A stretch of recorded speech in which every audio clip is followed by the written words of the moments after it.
The Los Angeles Rams championship parade is in the books, and there was one sentence everybody there was holding their breath for.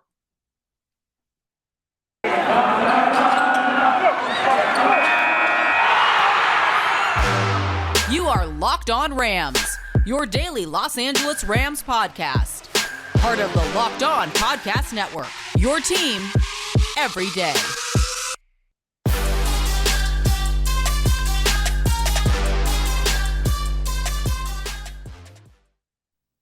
Thanks for making Locked On Rams your first listen every single day, your team every single day. My name is Travis Rogers. Thanks for checking out the pod. I'm recording this just a couple of hours after the conclusion of the Rams championship parade, which was at the LA Coliseum earlier today. I have done the Rams pre-half and post-game show since the Rams came back to Los Angeles back in 2016. And what a nice little present. 6 years later, you're hosting a Lombardi trophy and a party and seeing guys stumble around on the dais. It was absolutely fantastic. We're going to get into all of that. Make sure that you check me out on Twitter at Travis Rogers, at Locked On Rams as well. And of course, you got to subscribe to Locked On Rams. You got to subscribe to the Locked On Rams YouTube channel, all of that fantastic stuff as well. So everybody's at the party. Everybody's at the Coliseum. They make the trip down Figueroa, the classic LA parade route, right? And here it comes. Here comes Stan Kroenke. Here comes the trophy. All of these things, and everybody's like, yeah. Just get to it. Just get to it. You know why we're here. You know why we are all here, waiting to hear from the head coach Sean McVay, and he gives it to us right away. Run it back, right? That's what he said right out of the chute. Run it back. And he put it on Aaron Donald. And Aaron Donald kind of hems and haws for half a second, but run it back. Here's a listen to what those guys had to say at the parade. Sean McVay just tapped me on the shoulder. He wanted to know if you were interested in running it back. Run it back! Run it back! Run it back! Run it back! Run it back! Give it up for Aaron Donald! What a stud! Everything.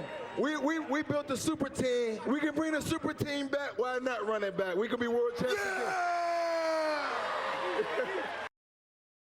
Okay, so run it back indeed, right? What has the story been since the Rams won since even before the Rams won the championship, right? The idea of Sean McVay maybe walking away, maybe going to TV, maybe going to start his family. He's going to get married pretty soon, and obviously children after that, and everything that comes along with it. Aaron Donald, Michelle Tafoya from NBC reports right before the game that maybe Aaron Donald is considering walking away from the NFL if they, in fact, were able to close the show the way that they did and win a Super Bowl championship. Run it back. That's what Sean McVay, JB Long, the voice of the Rams, I could see him off to the side, right? I'm standing in front of the crowd, and I'm looking at everything that's going on. Aaron Donald is up there, and we'll get to him in a second. He's doing his thing. He's getting the crowd hyped. He's got the trophy. He's got his shirt off. He's got the giant medallion around his neck. It was just terrific. But you can see JB and Sean McVay off to the side, and they're having a conversation, right? JB's kind of emceeing the whole thing, but they're having a conversation, and you can see JB kind of nod his head, and then all of a sudden JB gets back on the mic. Aaron Donald's done talking, and he says, hey, Coach McVay wanted me to ask you an important question. Are you going to run it back? And then McVay grabs the mic and starts going, run it back, run it back. And it was what everybody wanted to hear. It is the thing that we've been talking about. And look, I don't get a lot of these things right. Every once in a while, I get one right. Looking at you, Russell Westbrook. But every once in a while, you hear something, you're like, come on, man. Come on, man. They're not going to do that. Don't fall for this. Don't fall for this thing they're trying to sell you right now. And this was one of these things. Sean McVay's not going anywhere. Aaron Donald's not going anywhere. Did you see those guys today at that parade? Did you see how hyped they were? Do you see how intense both of those men are? What are they going to go to? Where's Aaron Donald going to find an outlet for that? Where's Aaron Donald going to find a place where he can play? Aaron Donald is arguably the greatest player at his position ever. You're going to walk away from that in the prime of your life? Come on, man.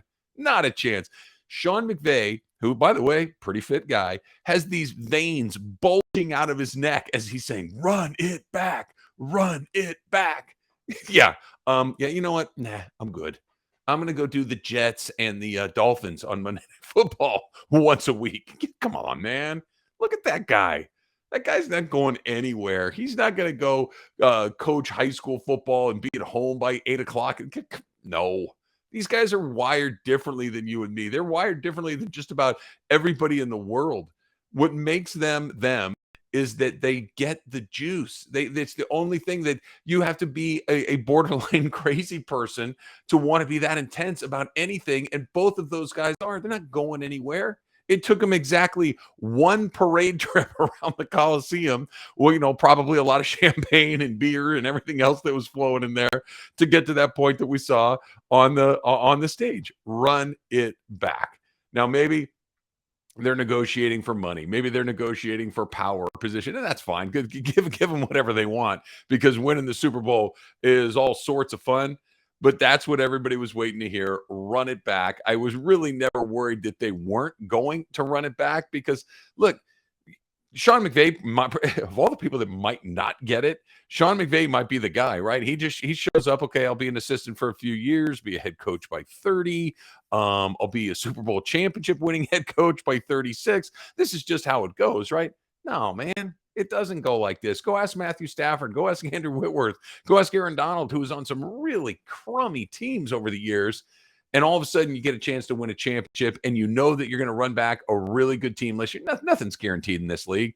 Nothing's guaranteed in the NFL. The Rams will be a very good team next year, but there is no guarantee that they win the division. There's no guarantee that they get out of the first round of the playoff. Any of these things, you just don't know. But when you have a lot of the factors stacked up in your favor, it's incredibly difficult to walk away from it. It's incredibly difficult to just say, you know what, I guess I'll just go do TV once a week. That's not the same thing. The juice that comes, the decisions, the winning, the losing, right? At the end of the night, when whoever it is, whether it's Tony Romo or John Gruden or Troy Aikman or any of these guys that were the number one analysts on these broadcasts, when it's over, it's over. They just get on an airplane and fly home. I get it. I'm sure it's a great life with a huge check, and you get to be around football, and you don't have to have the unbelievable 60, 70, 80-hour weeks that I'm sure that Sean McVay is putting in.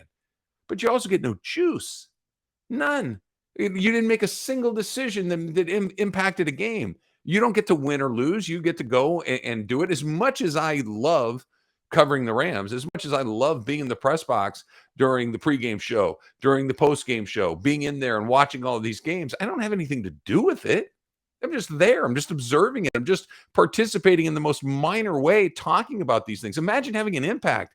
Imagine being Aaron Donald and being able to put your hands on Jimmy Garoppolo, put your hands on Joe Burrow and win an NFC championship and win a Super Bowl and be the director. Imagine being Sean McVay and getting to come up with a game plan on how you're going to attack all of these other teams. And when it works, it's because you came up with the right plan.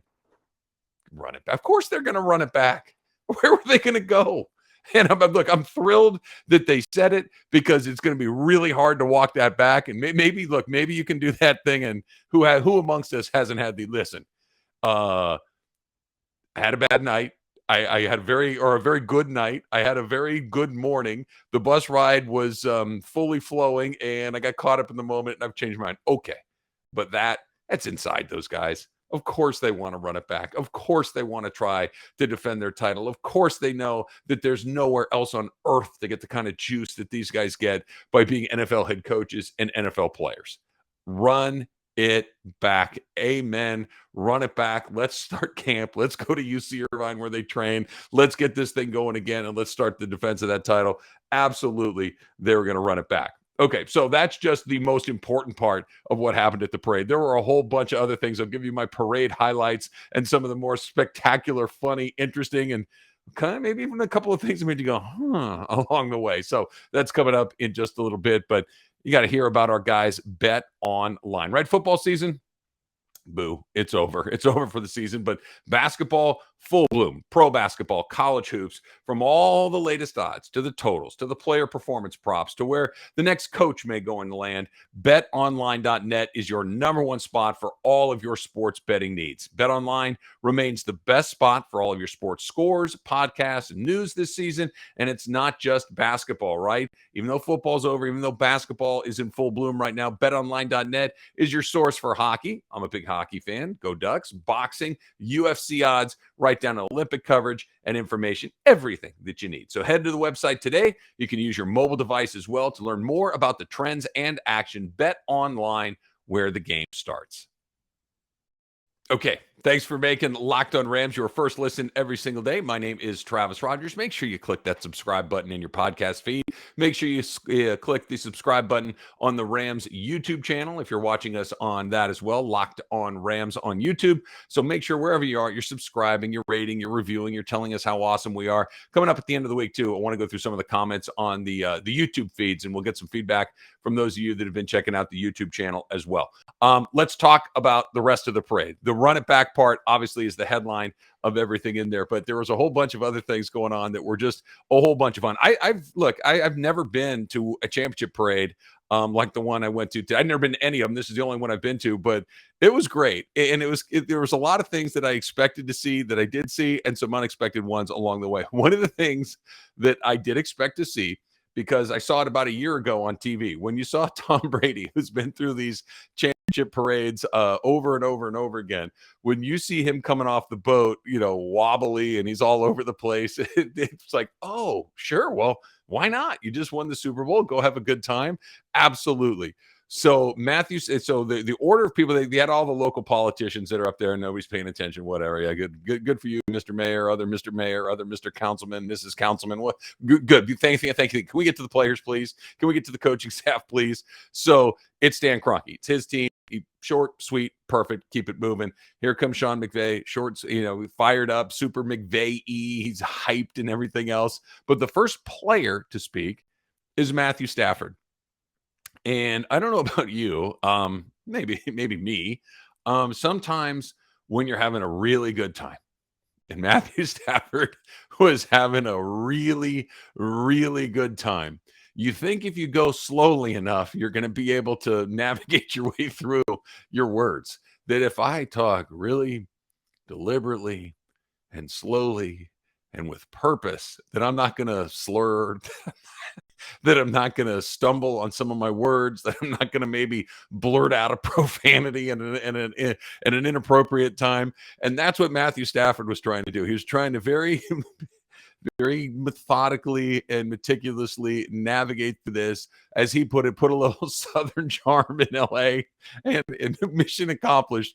But he was feeling it, and good for him. And why not? You win the Super Bowl, you validate an entire career's worth of work, you put yourself in the Hall of Fame conversation, you go 1 for 1 on your team. Why wouldn't you have a good time? And then he said, let's run it back next year. He takes a nice long pull off of this big bottle, brown bottle. I don't know what was in it, but it looked like whatever was in it was putting him in a very, very good mood. It was great to see. These guys are so often on autopilot with the way that they talk. They speak in sound bites. They speak in cliches. They don't want to say anything that's bulletin board material. They don't want to make it about themselves. They don't want to say anything disrespectful about their opponent. All this thing. So 99% of the time, you get these incredibly canned answers, quite frankly, that at least to me are not particularly interesting. It's all the teammates. Yeah, great, dude. I've heard that a million times before. This was a real person. This was a real person having an incredibly emotional moment, who had the proper social lubricants to put him in a good mood. And it was just fantastic to get to see him really enjoying it and just soaking in all of the love and adulation that was coming from all the Rams fans that were out there. I absolutely loved seeing Matthew Stafford out there just feeling it and feeling really good. Good for you. Speaking of guys who are feeling good and feeling it along the way, let's talk about Aaron Donald for a second. First of all, he takes his shirt off about halfway on the parade route, which was terrific. Because, look, if you look like Aaron Donald, I wouldn't even own any shirts. I would own nothing but pants, and then maybe the jacket occasionally when I have to go to other markets where maybe it's not quite as warm as Los Angeles. But if I look like Aaron Donald, you would never see me in a shirt. Anyway, his shirt comes off about halfway through the parade. By the time he gets to the Coliseum, where they're holding the rally, where it's the stage where you're going to address the crowd and everything else, he's feeling really good. He's got a big bottle of champagne. He's having the time of his life as well. And he gets hyped, and he's talking about how it feels good to do it in LA, and we've done it for this city and world champions and all the things you would expect somebody to say in those moments. But when he's done, and he's just, again, he's in a good mood, he's having the time of his life, he flexes, right? So again, shirtless Aaron Donald having the time of his life, and he flexes. And it literally, if you would have spray painted him green, he would have been the Incredible Hulk.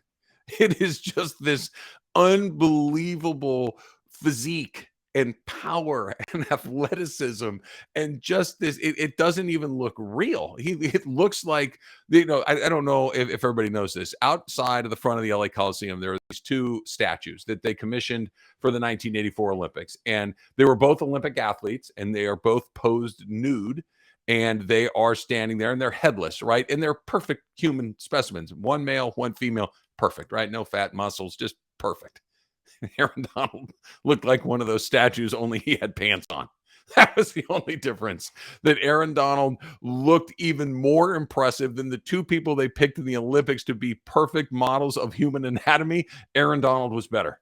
Aaron Donald looked like something from a Marvel movie. He looked like something that doesn't exist in the real world, only he was standing right there, giant 99 around his neck, just having the time of his life. It was terrific to see him as well. So that was the really fun part about all of this, watching those guys do their thing. Now, there was also somebody that didn't get to speak, and I'm really bummed out about it because he was standing right there. I thought for sure he was going to get on the microphone at one point. Leonard Floyd is standing there, and he's got like a WWE championship belt in one hand. He's got a bottle in the other, and he's just feeling it. He's having a great time. He's kind of bobbing his head up and down. There's a lot of music playing. Everybody's having the time of their life, but he looked like he was ready to go. And that he never got on the mic is one of my great regrets, because I have a feeling that Leonard Floyd would have been rather entertaining had he been given an opportunity to jump on the microphone right there as he was. Andrew Whitworth had a terrific speech about hard work and perseverance and don't let anybody tell you what you can and can't do. Very inspiring. That was great. But the best part for me was that he had a T-shirt that apparently, he said it during the parade, somebody threw him a T-shirt as he's going down the Figueroa on one of the buses. And it says Super Bowl MVP like across the chest, and then there's a giant picture below that takes up the remainder of the T-shirt. That's a picture of Cooper Kupp, either when he's in high school or maybe it was early on in his career at Eastern Washington or something. But a very skinny, young-looking guy. Let's just put it this way: it did not look like the future Super Bowl 56 MVP that he was. It looked like a kid who was kind of trying to find his way through that embarrassing picture we all have of us from high school. Maybe it's a bad haircut. Maybe it's some clothes that are terribly out of date. It was that picture. But this guy turned into the Super Bowl MVP, and Whitworth is walking around with it. It was just terrific to get to see him like that. He was the one guy that when they asked him if they're going to run it back, he kind of put the brakes on that a little bit. Like, I don't want to talk about that today, but let's just say that I'm enjoying this moment right now, and we'll talk about the other thing another time. He was the only one that wasn't caught up in the run it back moment.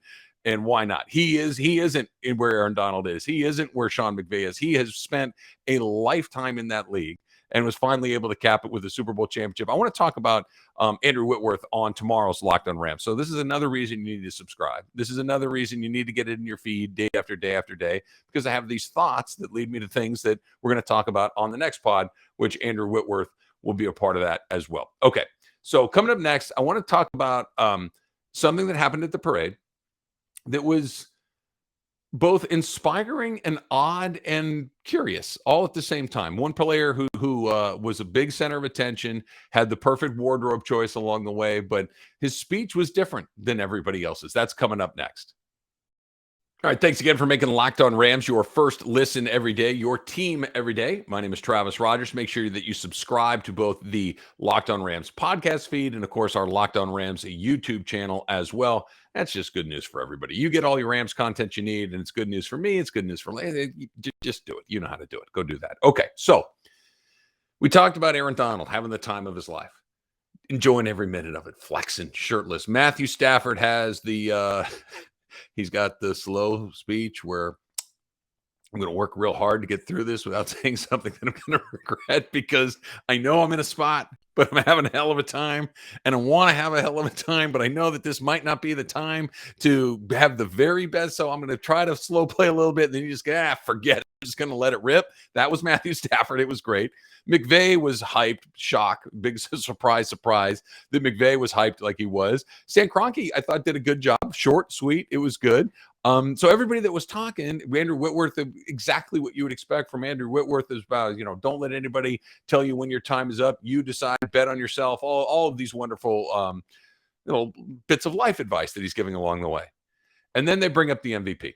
And then they bring up Cooper Kupp, who is wearing a Kobe jersey, which, perfect. You want to have people fall in love with you to a degree that even Cooper Kupp, as popular as he is, as much as he's done, he realized if I have a Kobe jersey on, everybody hears that's going to work for sure. It was a perfect choice by him. So good on him.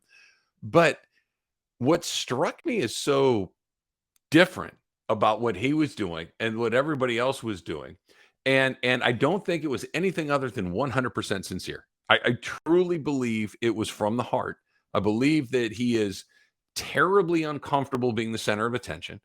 I believe that he would choose to do anything other than have to give up and give a speech in front of a bunch of people that he doesn't know. I'm sure in front of his teammates he's fine, but this is not his lane. Talking publicly about himself, no. If you want to get him to talk about his teammates or Matthew Stafford or Odell or Robert Woods or Sean, I'm sure he'll go on and on and on, and that's fine. But he does not like talking about himself. And he did not like talking about himself at the parade on Wednesday.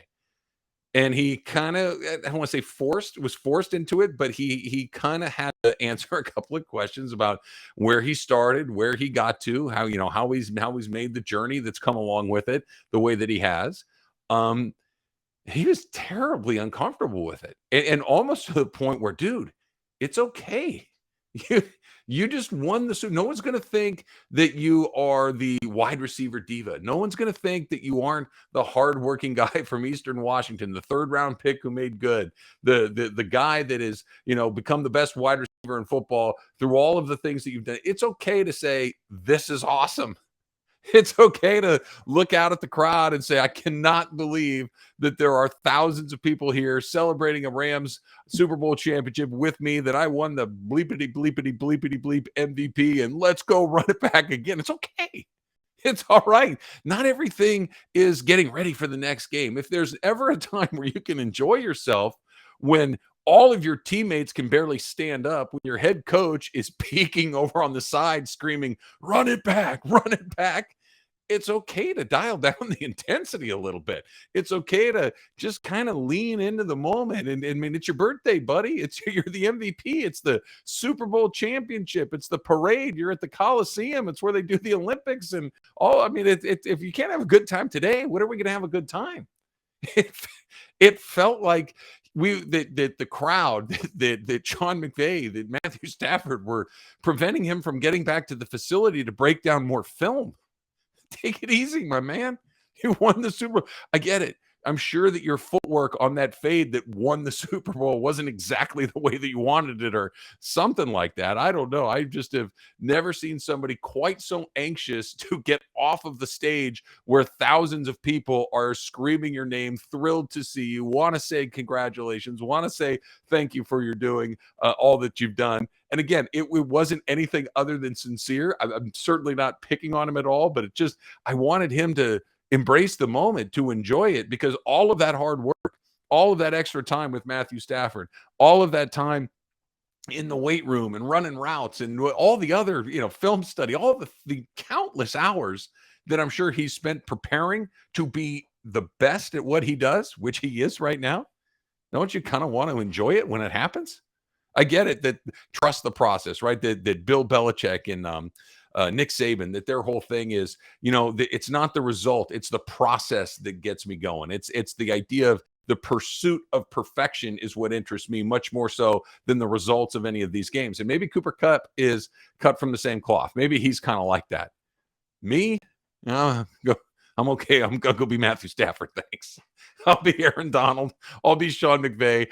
We just got a lot of things done over the last 6 months, and I'm going to take a couple of days and go get into that brown bottle of whatever it is that Matthew Stafford had his hands on, because it was terrific, and he was terrific, and the entire event today was really great. I know I mentioned it yesterday on the pod, but this is how you build generational fans. This is how you get people excited about it. At the time, I remember when my mom or my dad let me go to the Rams parade when I was in the 5th grade instead of going to school, and I got to see Aaron Donald without a shirt on, looking like the Incredible Hulk. And I got to see Matthew Stafford. I didn't realize it at the time, but he could barely string 2 words together. So, yeah, that's how I became a lifelong Rams fan. It happened today. It's going to take some time, like we've talked about a lot, but just an extraordinary day for the Rams, for the city of Los Angeles, for that organization in their city of Los Angeles, in their growth moving forward. Just a terrific, terrific day. So, one of the guys that I mentioned, Andrew Whitworth, I want to talk about him coming up on tomorrow's pod. I want to talk about his impact on the city. I want to talk about his impact on this organization, because while Sean McVay is the most important person in that building, I don't know if Andrew Whitworth wasn't a very, very close second. We'll get into that coming up tomorrow. Thanks again for making Locked On Rams your first listen every single day. My name is Travis Rogers. Click that subscription button on both the podcast feed and the Locked On Rams YouTube channel. Now, for your second listen, you make that Locked On Bets with your boy Q, an expert analysis by Lee Sterling. Okay, until next time, fresh from the parade. Whose house? It's the championship Rams Locked On Rams house.